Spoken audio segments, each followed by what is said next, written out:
बातन मन ही रिझाई सठ, जनि घाल सिकुल खीस। राम विरोध नौब रसी, शरण विष्णु अजीस। पत्रिका में लिखा था, अरे मूर्ख, केवल बातों से ही मन को रिझाकर अपने कुल को नष्ट भ्रष्ट न कर।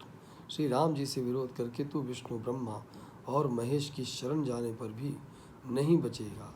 की तजिमान अनुजैव, प्रभुपद पंकज भृंग। होहि कि राम सरानल, खल कुल सहित पतंग। या तो अभिमान छोड़कर अपने छोटे भाई विभीषण की भांति प्रभु के चरण कमलों का भ्रमर बन जा, अथवा रे दुष्ट, श्री राम जी के बाण रूपी अग्नि में परिवार सहित पतंगा हो जा। दोनों में से जो अच्छा लगे सो कर। मंगल भवन अमंगल हारी, द्रवहु सदस्य रथे अजिर बिहारी। सुनत सभय मन मुख मुस्काई, कहत दसानन समय सुनाई। भूमि पराकर गहत आकाशा, रघु तापस कर भाग बिलासा। पत्रिका सुनते ही रावण मन में भयभीत हो गया, परंतु मुख से ऊपर से मुस्कुराता हुआ वह सबको सुनाकर कहने लगा, जैसे कोई पृथ्वी पर पड़ा हुआ हाथ से आकाश को पकड़ने की चेष्टा करता हो, वैसे ही छोटा तपस्वी लक्ष्मण वाग विलास करता है, डींग हाँकता है। कह सुखनाथ सत्य सब वाणी, समझहु छाड़ी प्रकृति अभिमानी। सुनहु वचन मम परिहरि क्रोधा, नाथ राम सन तजहु विरोधा।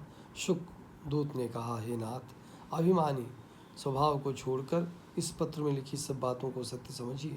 क्रोध छोड़कर मेरा वचन सुनिए। हे नाथ, श्री राम जी से वैर त्याग दीजिए। अति कोमल रघुबीर सुभाऊ, यद्यपि अखिल लोक कर राव। मिलत कृपा तुम पर प्रभु करहीं, उर अपराध न एकौ धरहीं। यद्यपि श्री रघुवीर समस्त लोकों के स्वामी हैं, पर उनका स्वभाव अत्यंत ही कोमल है। मिलते ही प्रभु आप पर कृपा करेंगे और आपका एक भी अपराध वे हृदय में नहीं रखेंगे। जनक सुता रघुनाथ ही दीजे, इतना कहा मोर प्रभु कीजे। जब ते ही कहा देन वैदेही, चरण प्रहार कीन सटते ही। जानकी जी श्री रघुनाथ जी को दे दीजिए। हे प्रभु, इतना कहना मेरा कीजिए।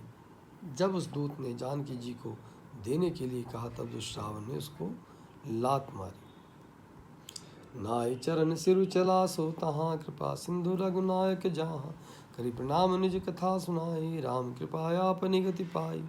वह भी विभीषण की भांति चरणों में सिर नवाकर वहीं चला जहाँ कृपा सागर श्री रघुनाथ जी थे।